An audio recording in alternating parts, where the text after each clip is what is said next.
नमस्कार, जय हिंद दोस्तों। आप देख सकते हैं कक्षा 10वीं विषय विज्ञान का अर्धवार्षिक परीक्षा का पेपर आपके सामने मैं लेकर आ चुका हूं। दोस्तों देख सकते हैं आपको एक से लेकर के तो सभी प्रश्नों के उत्तर मैं बताऊंगा। ठीक है, 23 क्वेश्चन आपको इसमें दिए गए हैं। टोटल क्वेश्चन 23 है आपके, और एक एक प्रश्न को आप उत्तर सहित हल करेंगे। एक भी प्रश्न को आपको छोड़ना नहीं है। तो आइए मित्रों, स्टार्ट करते हैं कक्षा 10वीं विज्ञान का पेपर अर्धवार्षिक परीक्षा मध्य प्रदेश। और दोस्तों अगर आपको पीडीएफ चाहिए तो हमारा टेलीग्राम चैनल है, टेलीग्राम चैनल मेंस एजुकेशन, इसको भी आप ज्वाइन करिएगा। जैसे ही आप टेलीग्राम चैनल को ज्वाइन करेंगे तो वहाँ पर आपको पीडीएफ उपलब्ध हो जाएगी और विभिन्न परीक्षा से रिलेटेड अपडेट भी आपको वहाँ पर मिलती रहेगी। तो आइए शुरू करते हैं पहले प्रश्न से। और जो आपका पहला प्रश्न है वो देख सकते हैं 1 से लेकर के 6 तक वस्तुनिष्ठ प्रश्न में बताऊंगा, उसके बाद में नेक्स्ट क्वेश्चन रहेंगे। तो आइए शुरू करते हैं। देखिए आपका पहला प्रश्न है, शुद्ध जल का पीएच मान होता है। तो इसमें आपको बताना है शुद्ध जल का पीएच मान होता है 7। बिल्कुल एक एक उत्तर आप कंप्लीट करेंगे। दूसरा प्रश्न देखिए, किस धातु को चाकू से काटा जा सकता है। तो इसमें आपको उत्तर याद रखना है मित्रों, सोडियम। सोडियम धातु को जो चाकू है उससे काटा जा सकता है।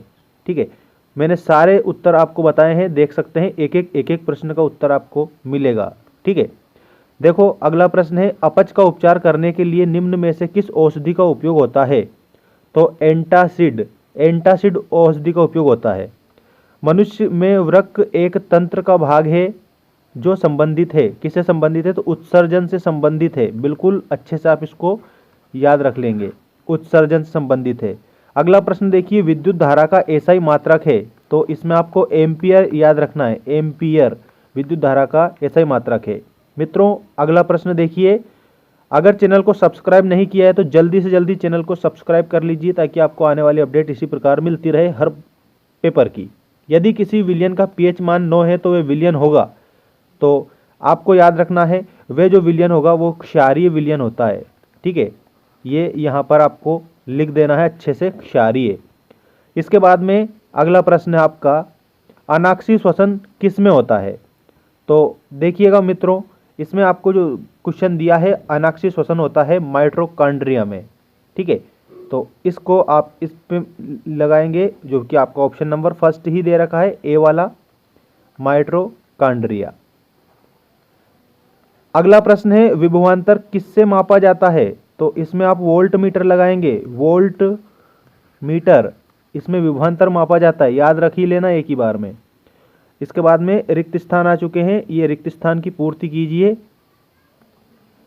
शरीर में भोजन का पाचन अभिक्रिया का एक उदाहरण है। तो ऊष्माक्षेपी अभिक्रिया का उदाहरण है, ऊष्माक्षेपी अभिक्रिया का उदाहरण है। इसके बाद में विरंजक चूर्ण का रासायनिक सूत्र है। तो ये विरंजक चूर्ण का रासायनिक सूत्र आपको यहाँ पर दिया गया है, इसको आप कंप्लीट करेंगे।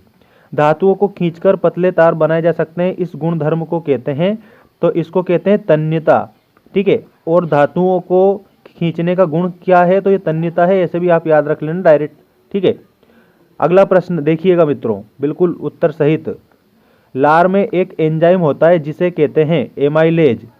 ठीक है, मैं यहाँ पर लिख रहा हूँ एमाइलेज, ये एंजाइम लार में पाया जाता है।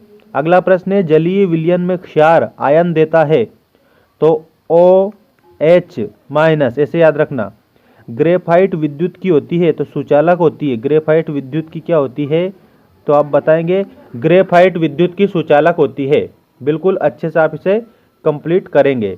ठीक है, इसके बाद में अगला प्रश्न देखिएगा। अगला प्रश्न है आपका, शरीर में पानी का अवशोषण होता है। तो शरीर में जो पानी का अवशोषण होता है ना, वो होता है बड़ी आंत में। ठीक है, तो इसका उत्तर आप लिखेंगे बड़ी आंत, इस प्रकार से, बड़ी आंत। अगला देखिए, इमली में अम्ल उपस्थित होता है। तो इमली में होता है टार्टरिक अम्ल, टार्टरिक अम्ल, ये अम्ल इमली में उपस्थित होता है। ठीक है, इसके बाद में अब मैं आपको बता रहा हूँ, एक शब्द या एक वाक्य में उत्तर दीजिए। ठीक है, एक शब्द या एक वाक्य में उत्तर दीजिए, इसका आप स्क्रीनशॉट ले लीजिए अच्छे से। विस्थापन अभिक्रिया का उदाहरण दीजिए। तो ये विस्थापन अभिक्रिया का उदाहरण है। प्लास्टर ऑफ पेरिस की जल के साथ अभिक्रिया के लिए समीकरण लिखिए। तो ये जल के साथ अभिक्रिया का समीकरण यहाँ पर लिखा हुआ है, लिख लेना तुरंत। प्लेटिनम सोना चांदी का उपयोग आभूषण बनाने के लिए क्यों किया जाता है? तो आप याद रखना, क्योंकि ये धातुएं कम क्रियाशील तथा चमकीली होती है। ठीक है, ये यहाँ पर लिखा हुआ है। इसके बाद में पौधों में गैसों का विनिमय किसके द्वारा होता है? तो रंध्र के द्वारा होता है। किसके द्वारा होता है? रंध्र, क्योंकि जो पौधे हैं ना उनमें रंध्र पाए जाते हैं। अब अगला प्रश्न देखिए, ऑक्सीजन की उपस्थिति में होने वाले श्वसन को क्या कहते हैं? तो ऑक्सी श्वसन कहते हैं। ठीक है, मैं यहाँ पर लिख देता हूँ इसको, ऑक्सी श्वसन। ऑक्सीजन मतलब प्रकाश संश्लेषण की क्रिया में ऑक्सी श्वसन होता है। ठीक है, ऐसे याद रखना। और प्रकाश संश्लेषण से निकलने वाली गैस कौन सी होती है? तो वो होती है ऑक्सीजन। प्रकाश संश्लेषण की जो अभिक्रिया होती है ना, तो उसमें जो गैस निकलने वाली होती है वो ऑक्सीजन गैस होती है मित्रों, इसको भी भूल मत जाना। परिपथ में विद्युत धारा किस यंत्र से मापी जाती है? तो अमीटर से मापी जाती है, अमीटर। इसके बाद में अगला देखिए, शरीर से अपशिष्ट को निकालने की जो प्रक्रिया होती है उसको क्या कहा जाता है? तो उसको कहा जाता है उत्सर्जन। उत्सर्जन कहा जाता है। शरीर से अपशिष्ट को निकालने की प्रक्रिया को उत्सर्जन कहा जाता है। और अब ये मैं आपको बता रहा हूँ, सही जोड़ी बनाइए। देखिए श्वसन, तो श्वसन में ऑक्सीकरण लिखेंगे आप, सामने क्या लिखेंगे? ऑक्सीकरण। इसके बाद में प्रकाश संश्लेषण, तो इसमें सूर्य का प्रकाश लिखेंगे। वृक्काणु नेफ्रॉन, ये आप लिखेंगे वृक्क। इसके बाद कैल्शियम ऑक्साइड, जो कैल्शियम ऑक्साइड है ना, इसको बिना बुझा चूना भी कहा जाता है। पाचन, तो जो पाचन है ना, इसके आगे आप आहार नाल लिखेंगे, आहार नाल। ठीक है, ये यहाँ पर दे रखा है। सिरका, तो इसमें एसिटिक अम्ल लिखेंगे आप, एसिटिक अम्ल, एसिटिक अम्ल। तो मित्रों ये आपका विज्ञान का पेपर मैंने बता दिया। और अब मैं आपको बताऊंगा नेक्स्ट पेपर, ठीक है, जिसमें ऑब्जेक्टिव सारे उत्तर बता दूंगा। अगर ये पूरा पेपर चाहिए तो आप हमारा टेलीग्राम चैनल ज्वाइन करिए, उस पर आपको मिल जाएगा। टेलीग्राम चैनल ये इस प्रकार से आप टेलीग्राम पे जाकर जो ये मैंने लिखा है ना, मेंस एजुकेशन, इस प्रकार से आप लिखेंगे तो आपको वहाँ पर टेलीग्राम मिल जाएगा, जिसको आप ज्वाइन करेंगे तो आपको पीडीएफ मिल जाएगा।